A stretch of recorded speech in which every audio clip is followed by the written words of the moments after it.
Hi friends, welcome to my channel. இந்த வீடியோல நாம குயிக்கா செய்யக்கூடிய ஒரு சூப்பரான டிஃபன் ரெசிபி தான் பார்க்க போறோங்க. வாங்க எப்படி செய்யலாம்னு சொல்லிட்டு பாத்துறலாம்.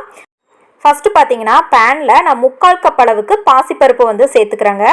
இத மீடியம் ஃப்ளேம்லயே ஒரு 3 ல இருந்து 4 நிமிஷம் வரைக்கும் நம்ம வறுத்து எடுத்துக்கலாம்.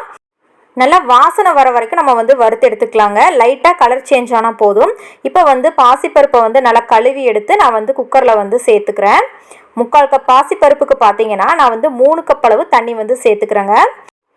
தண்ணி சேர்த்துட்டு நாம ஒரு 4 விசில் விட்டு எடுத்துக்கலாம். பாசிப்பருப்பு பாத்தீங்கன்னா நல்லா குழஞ்சு வெந்திருக்கணுங்க. இப்போ தண்ணி சேர்த்தாச்சு. இது கூட கொஞ்சம் ஒரு 1/4 டீஸ்பூன் மஞ்சள் தூள் சேர்த்துட்டு நல்லா கலந்து விட்டு குக்கரை க்ளோஸ் பண்ணிடலாம். இந்த டிஃபன் ரெசிபி பாத்தீங்கன்னா ஒரு 10 ல இருந்து 15 நிமிஷத்துக்குள்ளேயே நீங்க ஈஸியா செஞ்சிரலாங்க. டேஸ்டும் பாத்தீங்கன்னா நல்ல சூப்பராவே இருக்கும். அடுத்ததா பாத்தீங்கன்னா panல ஒரு 2 டேபிள் ஸ்பூன் அளவுக்கு எண்ணெய் சேர்த்துக்கிறேன். இது கூடவே பாத்தீங்கன்னா 1 டேபிள் ஸ்பூன் அளவுக்கு நெய் சேர்த்துக்கிறேங்க. இது நல்லா சூடானதுக்கு அப்புறமா ஒரு 1/4 டீஸ்பூன் அளவுக்கு சீரகம் சேர்த்துட்டு இது கூடவே பாத்தீங்கன்னா ஒரு 10 ல இருந்து 15 போல மிளகு சேர்த்துக்கிறேன். இது எல்லாமே நல்லா பொரிஞ்சதுக்கு அப்புறமா 2 பச்சை மிளகாவை இந்த மாதிரி கட் பண்ணிட்டு சேர்த்துட்டேங்க. கூட கொஞ்சம் கருவேப்பிலை, அடுத்தா 1 இன்ச் அளவு இஞ்சியை நல்லா பொடி பொடியா கட் பண்ணிட்டு நான் சேர்த்துருக்கேன். நல்லா கலந்துட்டு அதுக்கப்புறமா ஒரு 10 போல முந்திரி பருப்பு சேர்த்துக்கிறேங்க. சேர்த்துட்டு மீடியம் ஃப்ளேம்லயே நல்லா கலந்து விட்டுக்கலாம். எல்லாமே நல்லா செவந்ததுக்கு அப்புறமா இதுல ரவை சேர்த்துக்கலாங்க. நான் 1/2 கப் அளவுக்கு ரவை சேர்த்துருக்கேன். ஃப்ளேம் குறைச்சி வச்சுட்டு ரவை சேர்த்துக்கோங்க. சேர்த்துட்டு மீடியம் ஃப்ளேம்லேயே இதை ஒரு 2 நிமிஷம் நல்லா வறுத்துக்கலாம். ரவையை இந்த மாதிரி நல்லா வறுக்கும் போது நமக்கு கட்டிப்படாது. அதே சமயம் டேஸ்ட்டும் நல்லா இருக்குங்க. இந்த மாதிரி 2 நிமிஷம் நல்லா வறுத்ததுக்கு அப்புறமா நம்ம வேக வச்ச பாசிப்பருப்பை இதில் சேர்த்துடலாங்க.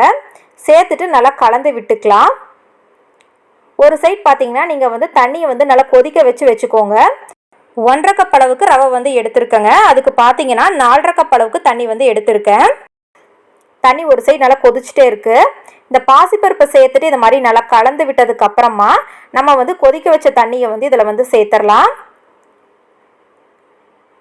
தண்ணி சூடாக தான் இருக்கணுங்க, ஆறி இருக்கக்கூடாது.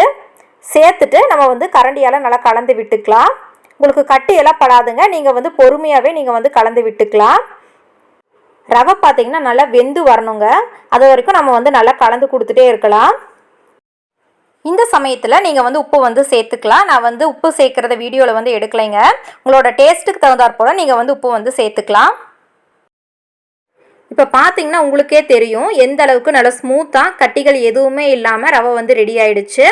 இப்போ இதில் பார்த்தீங்கன்னா நறுக்கி வச்ச கொத்தமல்லி தழை கொஞ்சமாக சேர்த்துட்டு இது கூடவே ஒரு 3 டேபிள் ஸ்பூன் அளவுக்கு நெய் சேர்த்துக்கிறேன்.